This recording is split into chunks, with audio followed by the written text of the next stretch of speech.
Hey, real quick, before you jump into the video you're about to see, if you like this video and you want more premium content like this, go check us out on thelandinthebible.com and subscribe for premium content.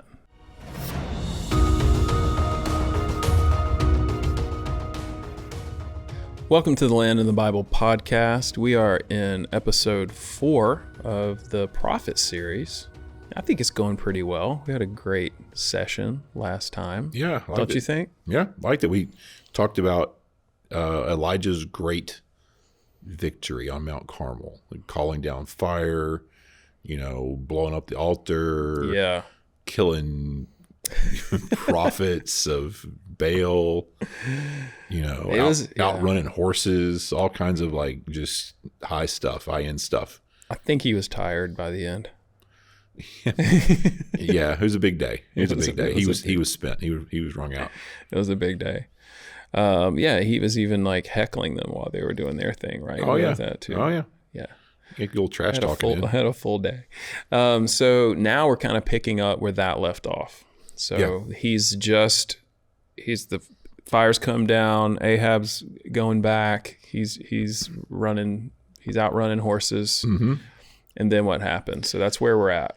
Yeah, so chapter 19 of 1 Kings is one of the most counterintuitive, not what you would expect, yet also once you think about it, most human things that you probably should have expected, that you can really possibly imagine. It's so strange in a way because, over the course of chapter 17 and 18, you get introduced to Elijah, and he seems just like this Superman. He's confronting kings and declaring truth to power. He's, living by a stream, and birds are delivering his food for him.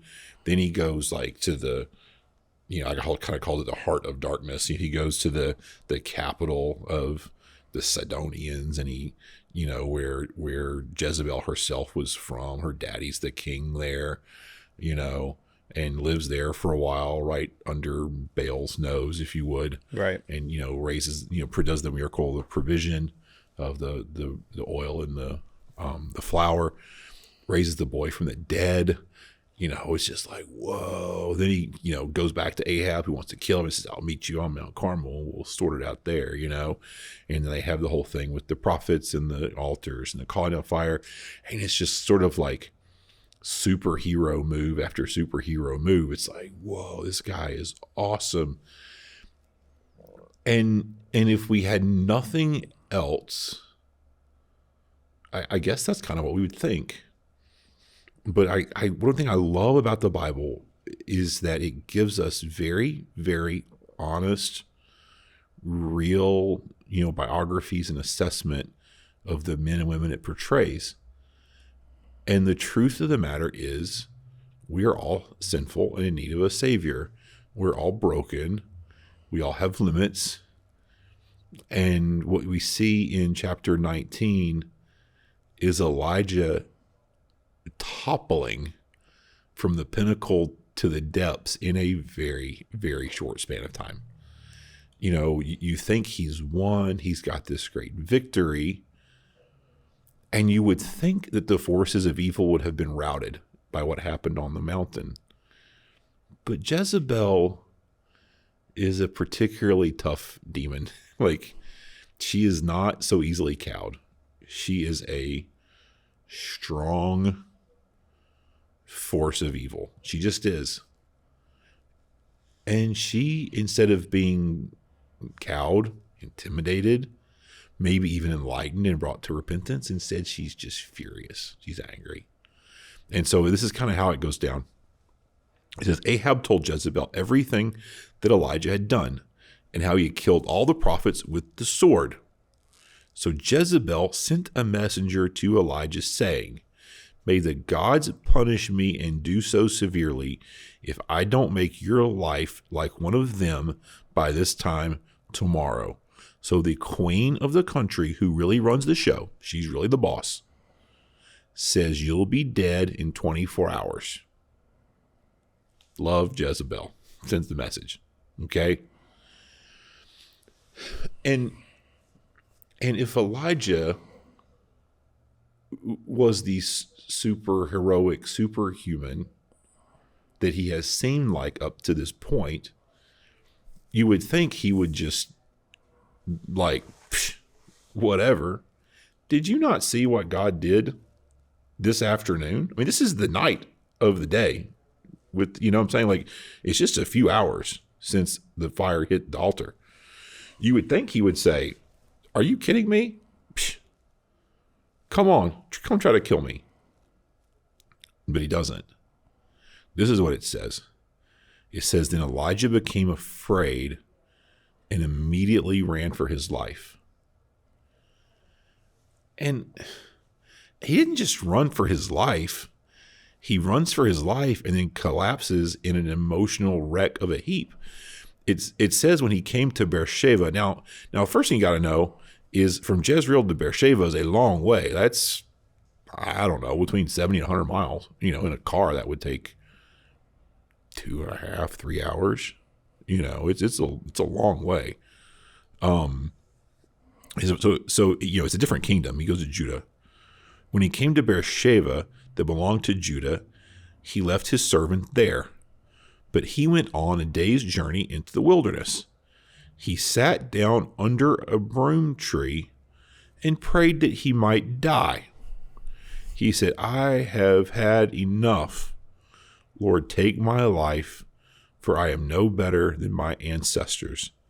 Then he lay down and slept under the broom tree. So not only was he afraid and ran, he was afraid and ran, collapsed into a depression, prayed that God would kill him, and then just collapsed asleep under a tree. It's a total departure. An emotional just meltdown. Yeah. And you're like, what happened to the guy that was calling down fire and raising dead boys? Like, what happened? And I think we have to get back to the verse that has been our guiding light throughout all of this, which is where James says he was a man like any one of us. And I think if you pause and think, okay, man like any one of us, and think what he had been through. You know, again, 3 years. 3 years of bearing the weight of responsibility of having prayed for the famine to come. And it did. 3 years of every single day trusting that those ravens are going to show up with dinner so I don't starve to death. 3 years of, going to Sidon, living in a place where Baal ruled, or seemed to rule at least, and where if he was discovered, they would have killed him outright, instantly, with a widow who had absolutely no money. And that flour canister, I don't know whether they kept them in Tupperware back then or what, probably not, but that the flour and the olive oil that they ate that whole time, I don't think those jars ever filled up to the brim. That's kind of not what God does, right? In the Lord's Supper, the Lord's Prayer, it talks about give us this day our daily bread. I wish it would be pleasant and fun if God would give us our yearly bread or at least monthly bread. You think sometimes, God, could we, it'd be nice to have a little pad, a little, be able to think forward. But that's not what God promises us. He promises us our daily bread. You have enough today to get through today. Manna was daily. Yeah, and you were instructed not to collect it, and what you didn't eat that day, it rotted and fell apart. Like it was, right. Like you just take this day what you can take this day. And then as humans, you would think that at some point, a year and a half into that we'd be like, wow, every day God sends the ravens. Every day God refills the flour and the oil. Like you would think that would be, at some point you would just come to lay in the arms of God in gentle repose and rest. And but that's kind of not how we're geared. We have God's done stuff for you before But you look forward at your next issue and you're like, I don't know, we just don't we don't extrapolate forward. Hey, Right. God did it yesterday. He'll do it tomorrow. No, we tend to get nervous about tomorrow. Every time. And so I'm sure there was a certain level of stress in his life. Certainly there was stress hiding out for people who want to kill him. Certainly he was lonely by that stream for 2 years or 3 years. We're probably closer to 2 because inside on the rest. So I think he's had a rough year. And then at the end of it all, he has to muster the courage to confront this king and queen that want to kill him. Now he's got faith, and and it says that the Lord spoke to him, but I don't know that the Lord spoke to him with an audible voice. You ask most people, that when they say that, God spoke to them, you say, well, did you hear a voice? And most of them are like, no, I just knew in my heart that's what he wanted me to do. And I agree with that, by the way. Like if you read in chapter 18, it says, after a long time, the word of the Lord came to Elijah, in the 3rd year, go and present yourself to Ahab, and I will send rain on the surface of the land. But it doesn't say, it says the word of the Lord came to him, but it doesn't say it was an audible voice. Might have been, it could have been. It'd be nice if it was, but we're not sure. God spoke to him. But no matter what, he still had to muster the faith and the courage to walk in that. Like, okay, here we go. Let's go back. Let's confront the king. Let's risk getting killed. There's no promise that he'll live through that, frankly. It says the drought will stop. So he musters the courage to go confront Ahab. And then he says, meet me on Mount Carmel for that whole thing. And I think about that day. I think of Elijah at the foot of that mountain looking up. They'd torn down the altar to God, and they'd put a big old giant altar to Baal up there, probably a temple too. And he has to walk up that mountain knowing there's 850 false prophets up there. There's a king up there who probably wants to kill him. There's thousands of people there that if he fails, they're going to just absolutely destroy him.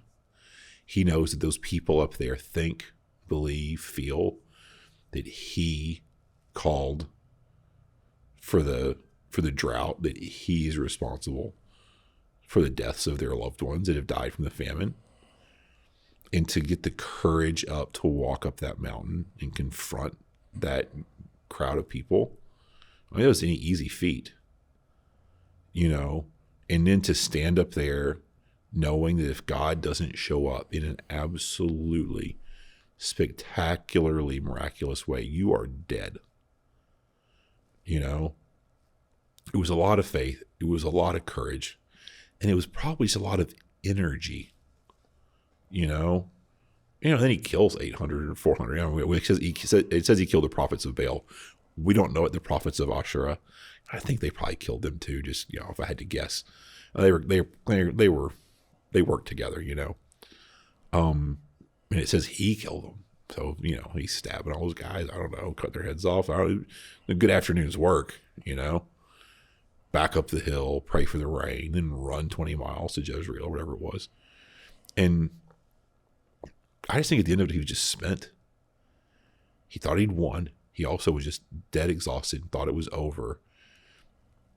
And then to have Jezebel, instead of her running, I'm scared, oh, God showed up, to have her come say, I'm going to kill you. I just think he just didn't have anything left in his tank. And that makes sense to me. Like I've been there. I remember when I was in college, I was in this crazy event. I went to what was Lee College at the time. It's Lee University now. And this thing happened my sophomore year.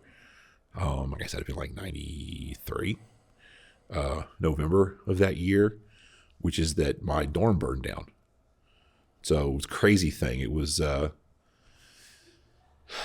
as best I understand what took place, so some guys on campus had gotten in a bit of a fight with some local guys. And those local guys, to get their payback, decided to break in. They had the wrong dorm, by the way. Like the guys they had gotten into the fight with weren't living in our dorm. but they decided to break into the dorm and light it on fire. That is a bad idea. Yeah, well, these guys, it was 4 of them. Two of them got, I think, 10 federal years, no parole. 2 of them got 20. They ended up going to jail for a long time for what they did. But they got them on like 70-something counts of attempted murder. Mm-hmm. So it was like 2 o'clock in the morning, and they broke in. There was a little room right at the entrance. It was empty. They doused that room in gasoline, lit it on fire, and left. And it was an old 100-year-old building. It was all just rickety wood and tried out. And I don't think the sprinklers worked that night. And nothing hit me. I didn't get sprinkled on, And I think where they lit the fire was right next to the gas mains. So anyway, the building went up like a Roman, just like, poof. And I woke up to people beating on my door and all this smoke rolling in the room. I threw my shirt on, threw some pants on, and was going to walk out of the building, I thought, and I was just a mess. I ended up jumping out of a second-story window, like as the room collapsed around me. It was all this, oh, wow. Because the whole thing just it went up so fast. I got trapped and had to jump out of a window to get out, and barely lived through the night.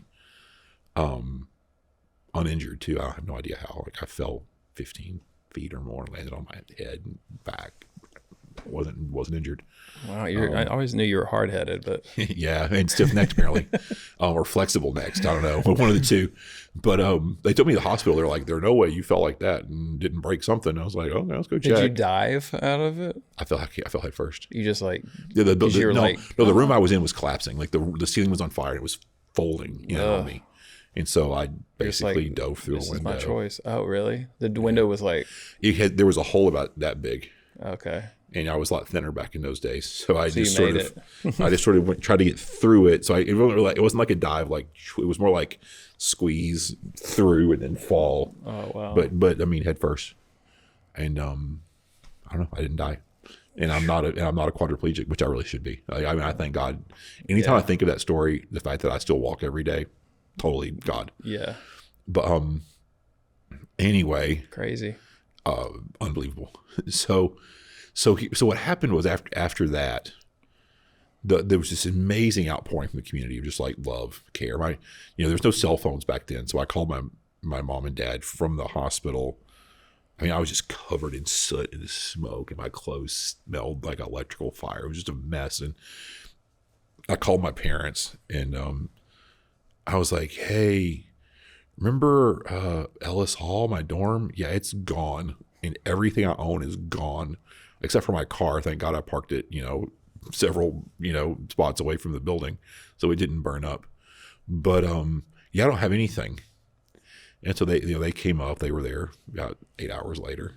But the community just erupted in all this support. So people gave clothes, local businesses gave all of us like gift cards, here's $200 at our store, here's $100 at our store, I ended up getting everything I lost back and had money left over, it was really amazing, beautiful the way the town reacted. And so the next 4 or 5 days, it was this crazy emotional roller coaster. Like it was like you almost died, but you didn't. So you're kind of happy you're alive. And it was still kind of a big event, so it was kind of exciting in a weird way. And then you got like all this new stuff. And so we ran around and we shopped and like spent all the gift cards and all the insurance money and whatever and replaced everything. I got a new computer and a new radio and like, life was kind of good in a way. And then they moved us all into a new dorm. And in the moving, all my stuff got misplaced. So all my stuff ended up, it was just in another room. We actually found it. But after all of that work and all of that, whatever expenditure of emotion, then all my new stuff was gone too. I lost it. I was like, I can't handle this. I can't do this again. And so I just remember what that was like. It was, it wasn't anything like what Elijah had been through, but for my 18, 19-year-old self, it was like, it was a lot to have almost died and lost everything and then replaced everything. And then it seemed like it was gone again. So like my sort of victories, if you would, didn't matter. And it was one of the closest moments I've ever had to just a total emotional meltdown. I was like, I cannot do this again. Right. Bah, you know? Yeah. And, you know, eventually my parents were pretty upset that I was upset. So they eventually called enough people and yelled at enough people that we were able to find my stuff and get it solved. Someone moved it to another room. Yeah, it was just all in bags and in, you know, packed up stuff, and it got put in the wrong room. That's all. I mean, and yeah, there was a guy that was not very cooperative. Like, we kind of had an idea where it might be, and he was like, "Well, you can't go in those rooms without permission," kind of thing. It's like, anyway, it was just kind of a mess. Yeah. But anyway, we found it. But I remember, like, that night how, because it wasn't a big thing, but it was one more thing. And I didn't have any reserves left, so I couldn't handle one more thing, you know? And that just makes sense to me. Mm-hmm. You know, I get that. One of the last times I blew up on somebody and had to really apologize was a one more thing moment. You know, I was at a dinner party and had a really horribly stressful day and was trying to put it all aside. And, you know, somebody at the dinner party starts just sort of making fun of something I liked. Funny thing, I don't even remember what it was now. It was a movie. Alabama. Yeah, no, it was a movie that I really liked. Somebody started like trashing me, like, "This is the stupidest thing. I can't believe you like it." And it wasn't because what they said was out of bounds. It was just You're like, that have any reserves. Yeah. Yeah. And so somebody being like, "You're stupid because you like that." I was like, "Who are you?" You know, and I left. I leaving the dinner party. I walked home about 3 miles because I was like, "Oh, you guys stay. I got to go." And I just walked home, you know, and I'm not normally like a rage monster or anything. Yeah. But we can all have moments where we're just like, again, we're just at our end. Mm-hmm. And one more thing, and her death threat to Elijah to bring it back home, like, he had already done stuff that was way more than that. He had survived things that were harder than that. But he thought he was over. He thought he'd won. Yay, we won. Oh, no, you didn't. Death threat.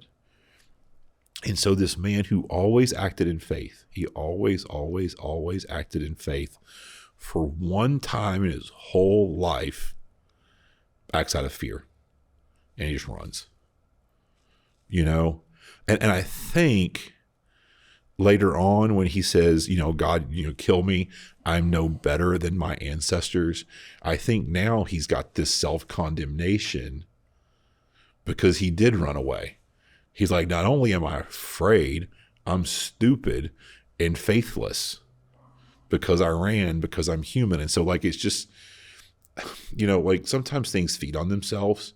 And if things are going good, they go better, you know, and you get this sort of upward spiral. You know, you get successful in business and somebody notices, and then they give you an opportunity you wouldn't have gotten before. Now you get even, you know, like, and like, growth and success leads to more growth and more success, but then losses are the same, you know, like, when things go bad, they can go bad, you know. Mm-hmm. And I think it's like that. It's like he finally takes a loss, and he's never had a loss. So now he's down on himself. And so now fear turns into self-loathing, turns into depression, and he finds himself under a tree in the middle of a wilderness asking God to kill him. And for us, we're like, where did superhero Elijah go? But he was never superhero Elijah. Mm-hmm. He was a man like any of us. He had limits, and he just got pushed beyond his limit. Yeah. You know? And I think that's relatable. I mean, I get it. Oh, yeah. And that's a part of what, for me, makes Elijah relatable. Because in this moment, he goes from someone I don't really relate to, because he's way better than me, to someone I'm like, "Oh, I get that guy." So I love that. I love that the Bible is just honest about these guys with us, because that makes me think, well, if Elijah can be prone to fear and running away and self-doubt and self-loathing and depression, and even his reaction to, like, just try to sleep it off, I totally get that. Like, that's, you know, like when the world just piles in on you and you have this mountain of things to do, and, you know, you need to start chopping away at it. You know, sometimes you look at it and it's just so discouraging. You're like, I can't do it. I just can't function. You just like check out. It just makes sense. I get that. So he's so human and normal in this moment. It's amazing. But then let's okay, so what does God do? So he's asking God to kill him. God, just kill me. Get me out of here. Well, does God just take him? No. Here's what God does. So he lays down and goes to sleep. Who knows how long he slept? I mean, when you're depression sleeping, you can sleep 16, 18 hours, and he's traveled a long way on foot. So who knows? He could have slept in that tree for half a day. Uh-huh. It says, suddenly an angel touched him. The angel said, get up and eat. And he looked, and there at his head was a loaf of bread baked over hot stones and a jug of water. So what God does, it sends an angel and says, hey, go make him dinner and get him something to drink. And so the angel, I mean, imagine that. You're an angel in heaven. Your job is to deliver messages for God and fight against demonic forces. And you're this super powered, celestial being. And God tells you to go cook dinner for this guy. Mm-hmm. And so the angel's like, okay, let's go do it. And so the angel, I'm sure it's probably good bread. The angel made it, angel bread. But angel food cake. Yeah. So, well, the King James says it was a cake baking on the coals. Yeah. So maybe it was angel food. Why are you reading the King James? It was just in this notes that I have. So he literally makes bread for him, and he wakes up and says, hey, get some dinner, and it's crazy. He's so depressed. It's like it doesn't even faze him. It says he ate and drank. I mean, I've never had an angel serve me dinner before. For me, that would probably be like a big wow moment, but he's so in this moment of again, I think that line, I'm no better than my ancestors. I'm no better. I don't know what his dad, his grandfather, I don't know what was in his family line, but it must have been something he knew about that wasn't good. Well, and he's like, I'm no better. I'm just like those guys. Or just coming out of that whole corruption of Baal worship and all of that. So is that like a throwback? Yeah, you don't know. You don't know. He's what kind of there saying is. like, I'm no better than everyone. I was just trying to. Maybe he in his family, some of his family had gone over to Baal worship, not so much because they believed it, but because they just compromised and they didn't want to stand up and fight and get threatened by Ahab. Yeah, maybe he came from that. Like, there was something about his past and his lineage that he didn't like, that he, and we do that, right? We revolt against the bad things we see in our families and our, I don't want to be like that. Like, I saw this in my family. I don't ever want to follow that pattern. And something, maybe he even sort of got into profiting, if you would, because he wanted to be better and do different. And maybe that was a part of his motivation, because sometimes we can do bad things from prideful motives, or do good things from prideful motives. Mm-hmm. And so maybe that was kind of a part of like why he tried to always act in faith and courage, was to like prove I'm braver and I'm tougher and I'm whatever it was, his whole facade of I think I'm better than is just broken, and he's so like down on himself that God sending an angel to make dinner for him doesn't faze him. It says he ate and drank and laid down again. He just goes back to his like depression, sleep it off thing.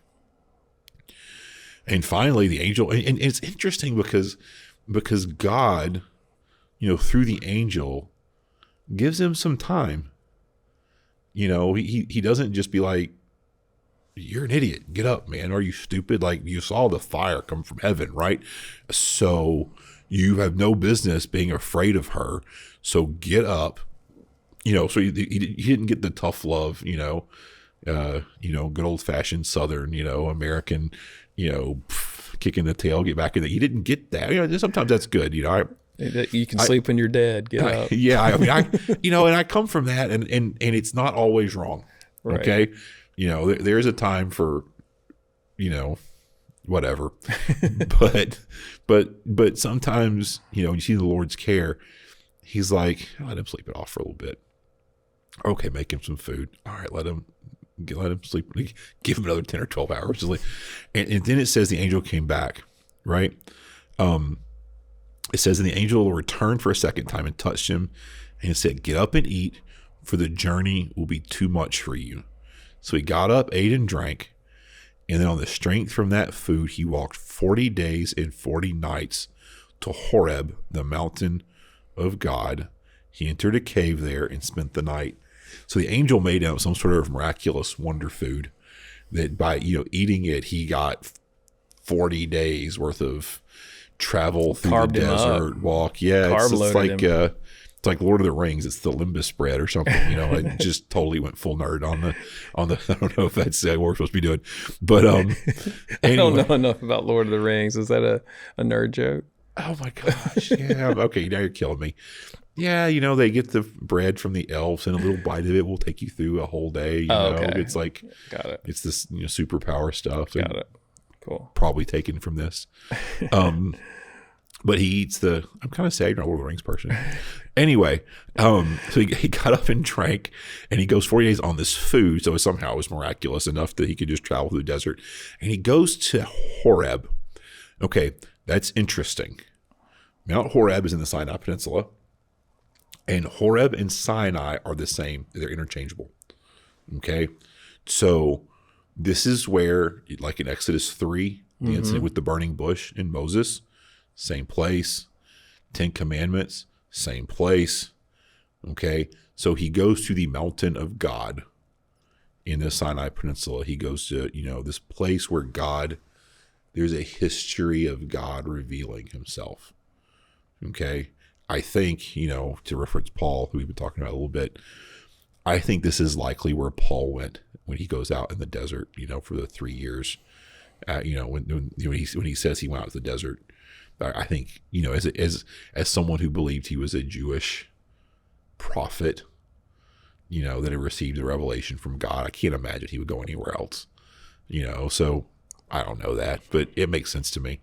Anyway, so he goes there, goes into a cave, and then something crazy happens. Well, first off, God says, Elijah, what are you doing? Why are you here? You're supposed to be 2 months north of here. You're supposed to be a long way from here ministering in Israel. Why are you in Egypt on a mountain in a cave?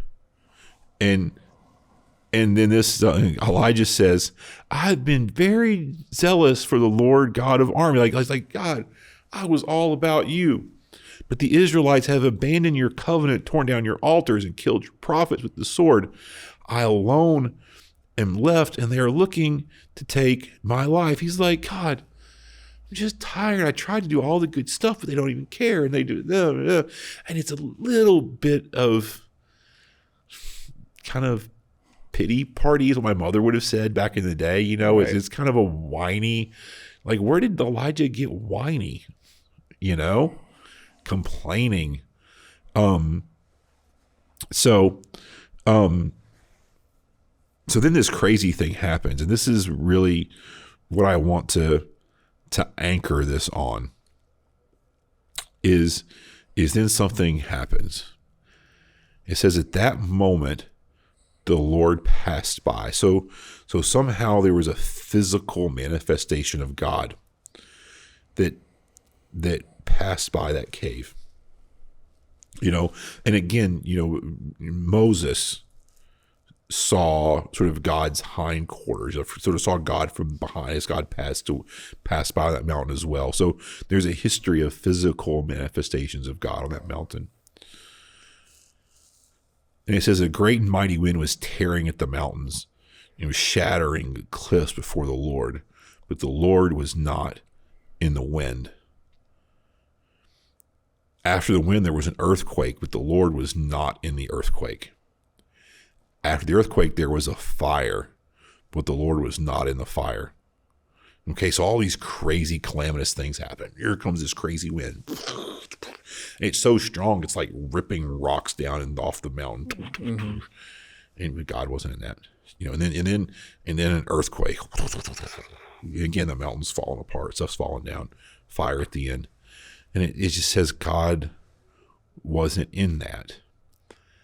And then it says, but then after that, A lot of translations will say a still small voice. This translation I'm looking at says his voice is soft as a whisper. And when Elijah heard it, he wrapped his face in his mantle and went out and stood at the entrance of the cave. Okay, so God was in this still, the quiet, small whisper. And to me, this is so crucial to think about, because our world is often categorized by, described by, whatever. Our world is full of earthquakes, fires, and tornadoes and storms. It's just constant.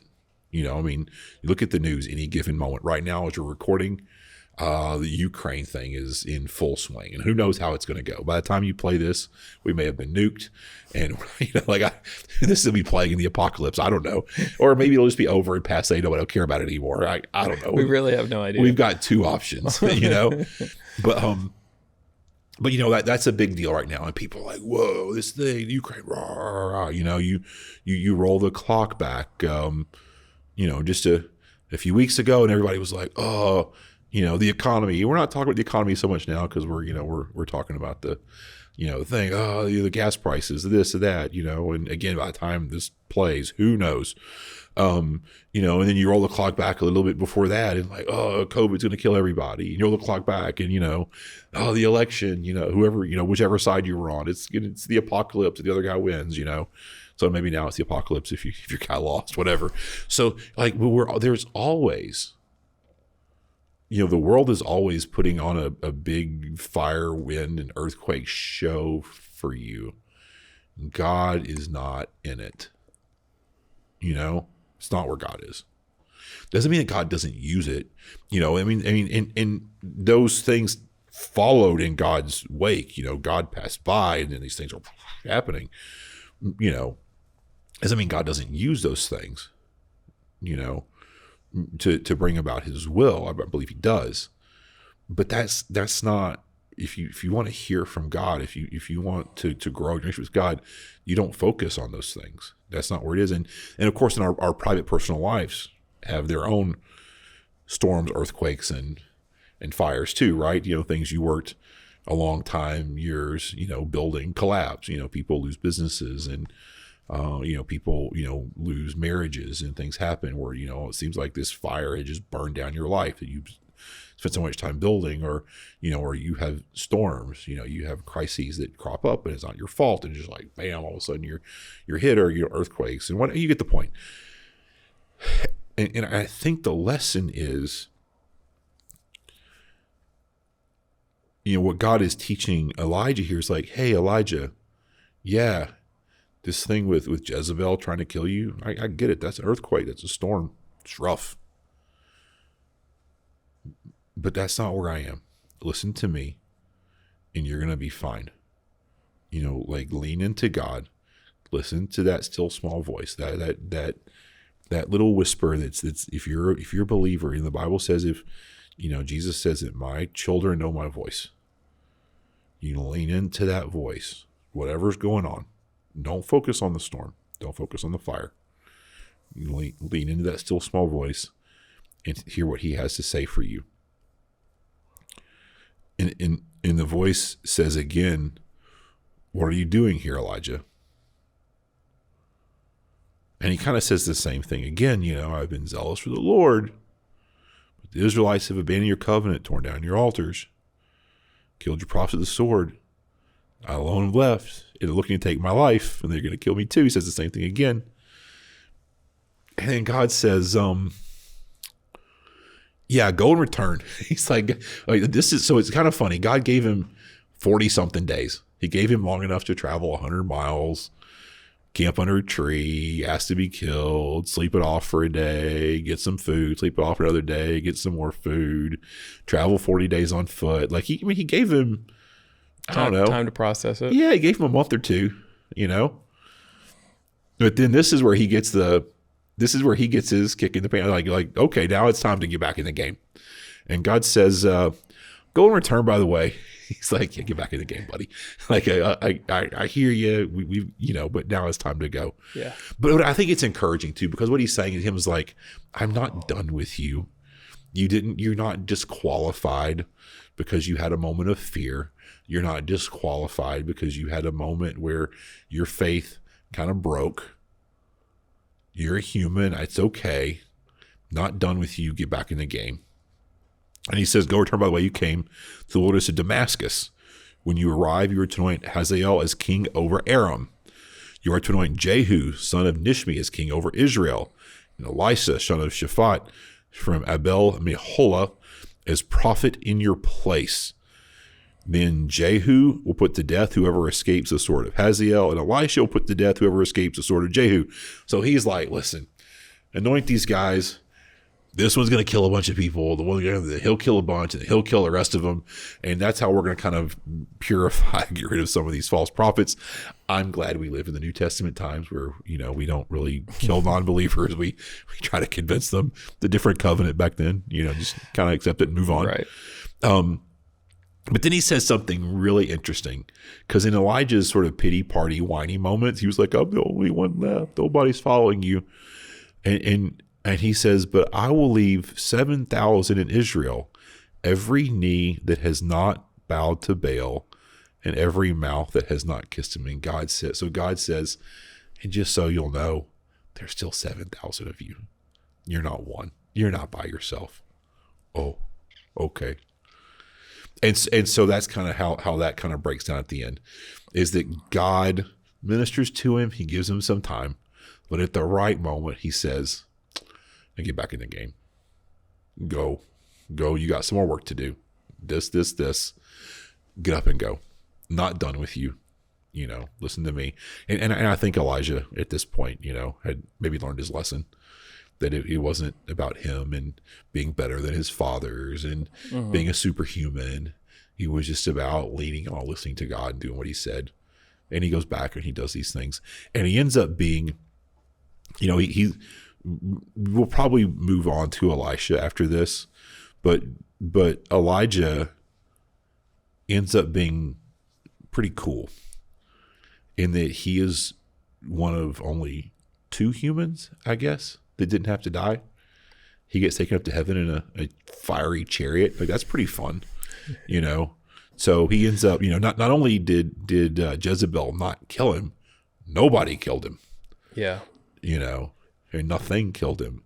So it's pretty good run for our all-star prophet. Yeah. That's great.